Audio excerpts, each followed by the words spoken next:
Tuhan adalah gembalaku, takkan kekurangan aku.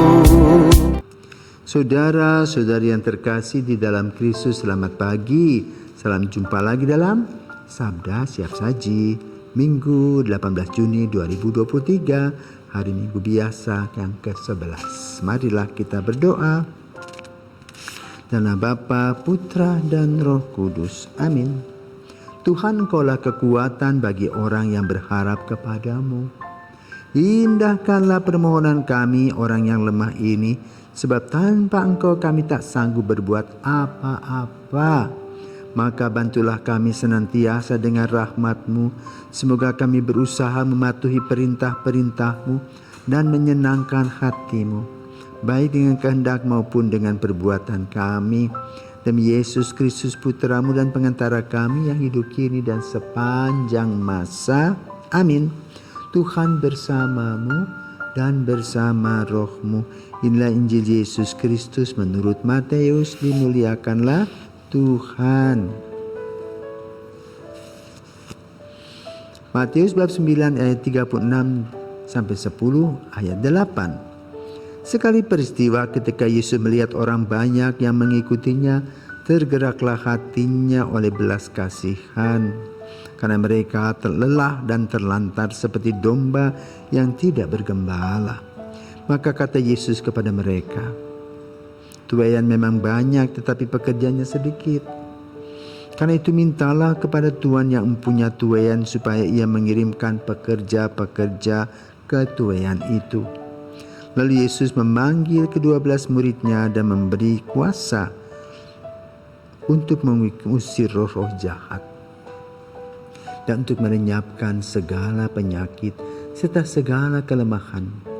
Inilah nama ke-12 rasul itu. Pertama, Simon yang disebut Petrus, dan Andreas saudaranya, Yakobus anak Zebedeus dan Yohanes saudaranya, Filipus dan Bartolomeus, Thomas dan Matius pemungut cukai, Yakobus anak Alfeus dan Tadeus, Simon orang Zelot, dan Yudas Iskariot yang mengkhianati Yesus. Yesus mengutus ke-12 murid itu dan berpesan kepada mereka, janganlah kamu menyimpang ke jalan bangsa lain atau masuk ke dalam kota orang Samaria, melainkan pergilah kepada domba-domba yang hilang dari umat Israel. Pergilah dan wartakanlah, kerajaan surga sudah dekat. Sembuhkanlah orang sakit, bangkitkanlah orang mati, tahirkanlah orang kusta. Usirlah setan-setan, kamu telah memperolehnya dengan cuma-cuma, karena itu berikanlah pula dengan cuma-cuma. Demikianlah sabda Tuhan, terpujilah Kristus. Saudaraku terkasih, kita baru saja menyelesaikan pendidikan tahun ajar 2022-2023 dan kita menyongsong masuk ke 2023-2024. Nah, saudaraku terkasih,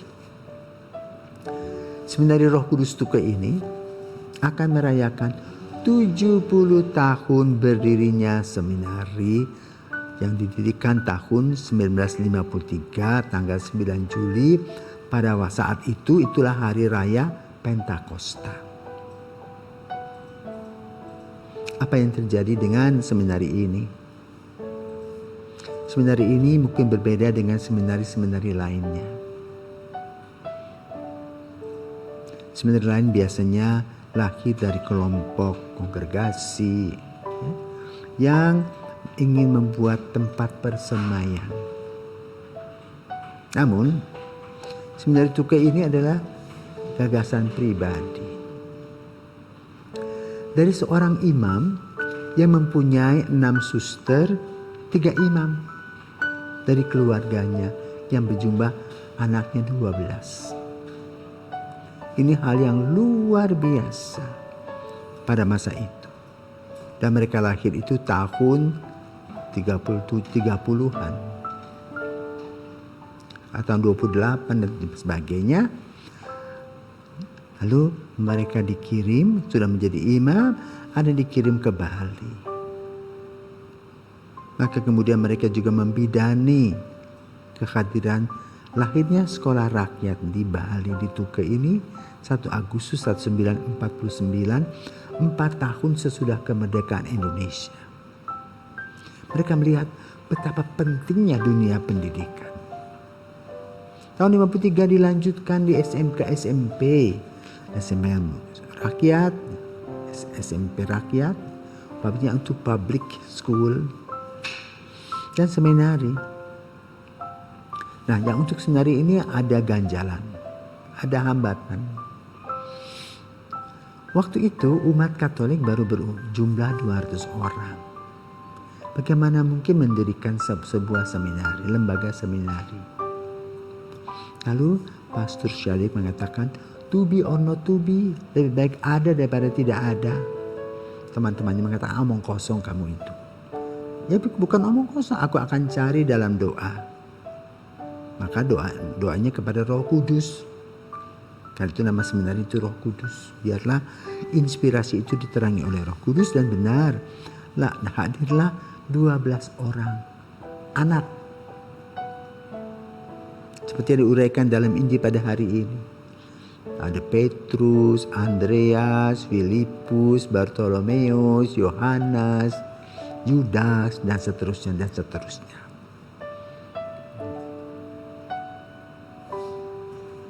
Ada satu bapak yang sekarang sudah masuk masa senja. Dia didaftar di daftar buku itu nomor 1, namanya Daratok. Dari 12 anak itu jadilah 2 imam. Tapi setelah 3 tahun, yang satu imam bye-bye menikah dengan ex-suster. Sudah tinggal 1 ya, menjadi orang yang pertama kali di Bali menjadi imam, dan baru ini karena COVID sudah meninggal dunia. Maka di dalam perayaan 70 tahun itu kami membuat kaos dengan gambar Pater Syade dengan Pater Servasius Subage untuk mengenangkan betapa pendidikan dan sekolah yang dulu dihimpun dengan segala macam hambatan dan halangan bisa terjadi dan melahirkan hal-hal yang luar biasa. Kini boleh katakan ada sekitar 50 imam yang berasal dari seminari Tuke yang bekerja di berbagai negara. Ada yang di Amerika Selatan, ya, ada juga di Rusia, Eropa Timur, Eropa Barat, di Afrika. Nah, saudaraku terkasih, hari ini kita juga mendengar dari Yesus bagaimana sekolah Yesus dimulai dengan mengumpulkan para kader. Para kader ini dididik karakternya, disiplin, jujur, penuh tanggung jawab, dan juga terampil serta mandiri. Itulah yang Yesus perhatikan. Bukan pandainya membuat roti, bukan. Tapi bagaimana punya kepekaan, sensitivitas akan situasi dan kondisi. Kenapa? Pendidikan karakter tidak mudah. Yesus mendidik para murid menjadi orang yang jujur apa adanya, disiplin. Dan Yesus mengajarkan kedisiplinan itu, kejujuran. Yesus sering mengatakan apa? Ketika Petrus mengatakan, jangan takut, aku akan menjadi bodyguardmu. Kata Yesus, sebelum ayam berkokok kamu akan menyangkal aku 3 kali. Itu kata-kata Yesus. Dan betul hal itu terjadi.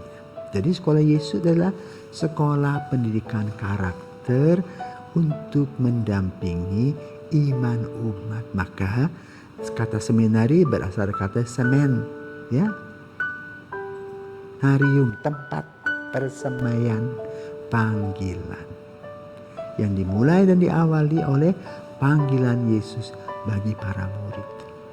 Maka pada saat di mana anak-anak dipanggil, biarkan mereka mengikuti Yesus. Apakah mereka akan menjadi seperti Petrus dan kawan-kawan atau tinggal kenangan?